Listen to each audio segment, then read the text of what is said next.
Talk about designs and construction of stand-up paddleboards. And we happen to have a customer here today, Eric.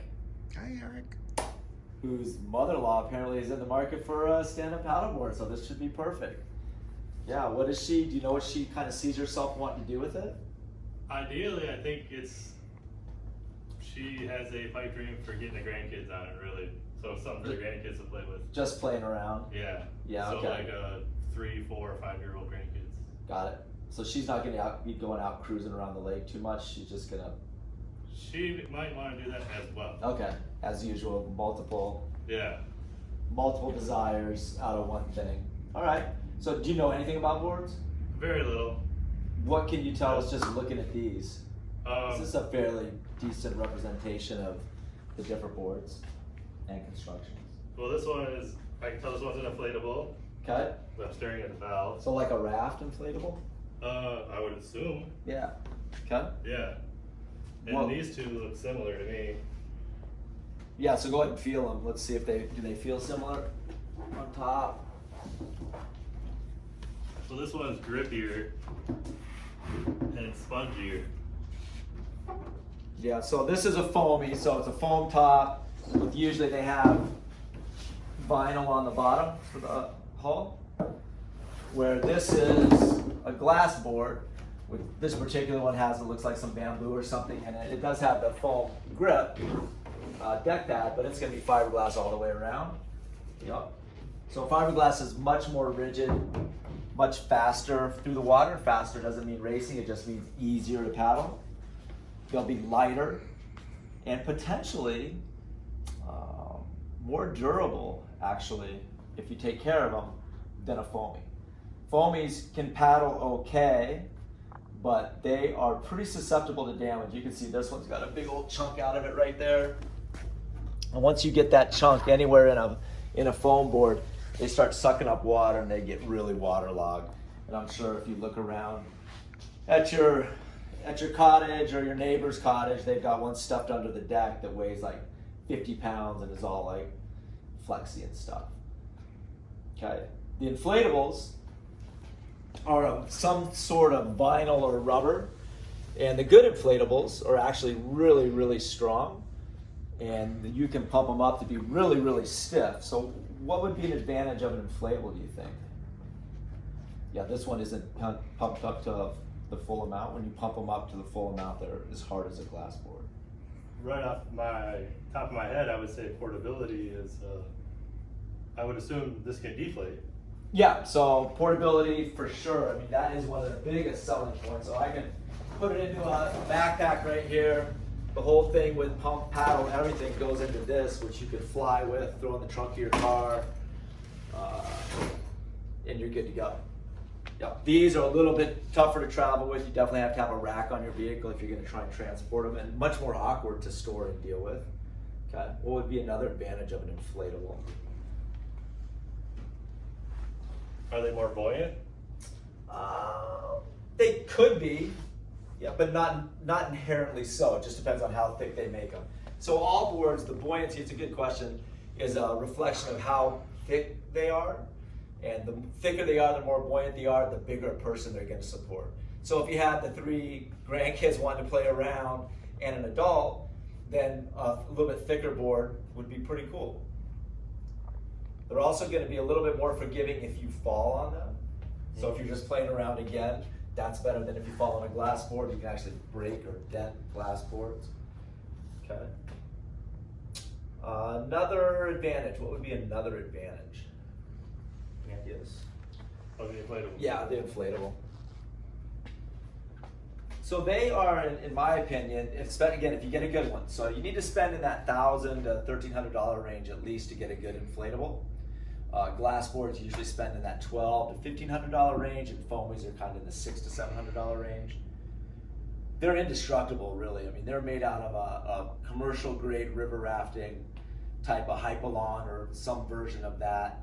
So they're really, really difficult to do any damage to. You can really just abuse them. The disadvantage, what might a disadvantage be? Why doesn't everybody just have inflatables? It seemed like a lot of work to inflate.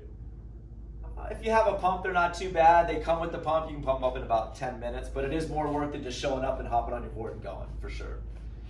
The biggest disadvantage of an inflatable is that they're slower. There's definitely going to be more drag in the water. Again, the better ones have gotten to the point where they're matching some of the foam boards and even some of the glass boards. But if everything was equal, an inflatable would be slower in the water. They also tend to make them a little thicker to achieve the same amount of buoyancy, so they're more impacted by the wind, right? Because you're standing up higher on the water, you're getting pushed around a little bit more. That makes sense. Cool. The other type of board, have you ever seen maybe like at Dunham's, or I've seen them at Myers before on end caps? What other construction might you have seen boards made out of? Noticed it ever when you're at? Like a roller molded. Yeah, plastic, exactly. So you'll see those plastic ones that go for like $200 or $300. Those are pretty much what people call SUKs, or sucks, stand-up kayaks, because they're worthless, really. I mean, they're fine just to stand on, but you can't go anywhere on them. They're not very efficient. If you fall, you're going to scrape yourself up. And when we're playing around on stand-up paddle boards, you're going to fall. That's just part of it, part of the fun, really. Okay. What about the shapes? See any differences in the shapes? They're all very different. This one's long and narrow. Okay, which would do what? I would think it's faster. Definitely makes it faster through the water. Yep, for sure. Yeah. Okay. That one's, these two are similar shape, but this one it's definitely thicker. Yep. I almost want to say it has more of a banana rocker shape. It does have rocker in it. Yep. So rocker's going to be good for what kind of environment do you think? River comes Yeah, to you're a mind. whitewater paddler, you know that. So definitely going to be better in rough water. The advantage of it is super maneuverable, pretty forgiving in waves. Disadvantage of a rocker board or boat might be what? They can be squirrely. They can be squirrely, and what else happens? What's a drawback? Why don't people do flat water racing on rocker things? Less water line.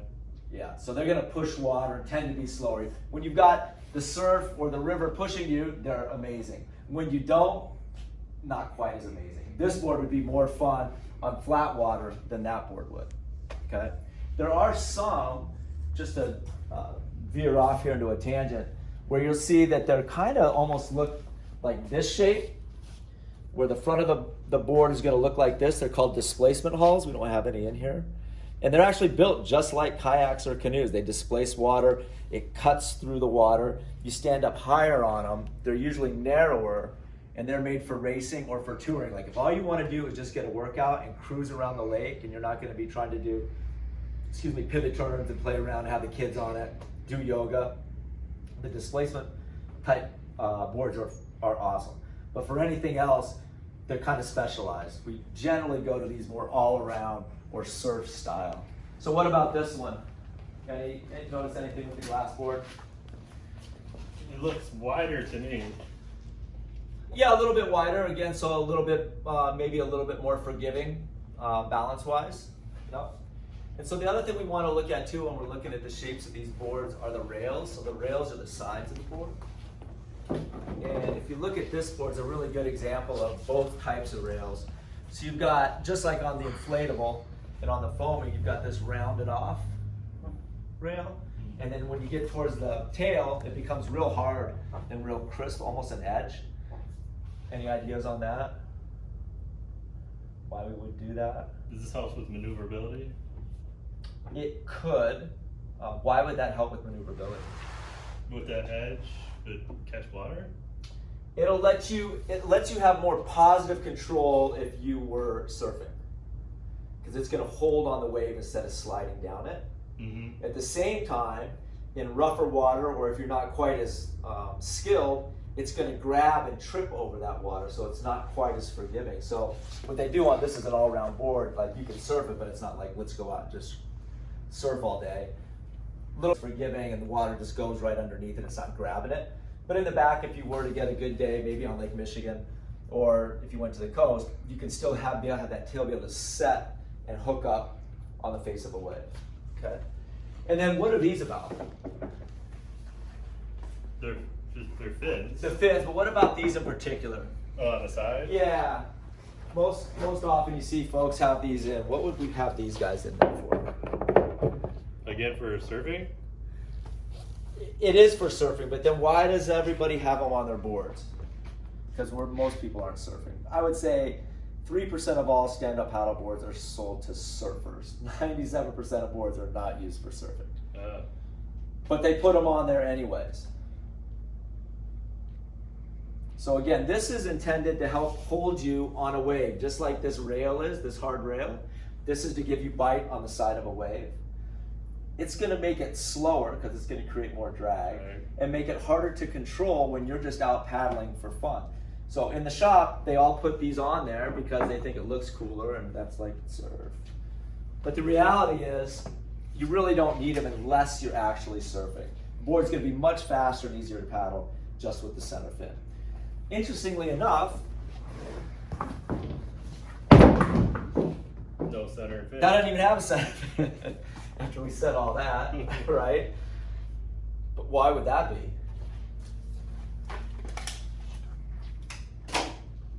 I mean, I'm assuming those side bites basically are increasing the size of this fin square inches, right?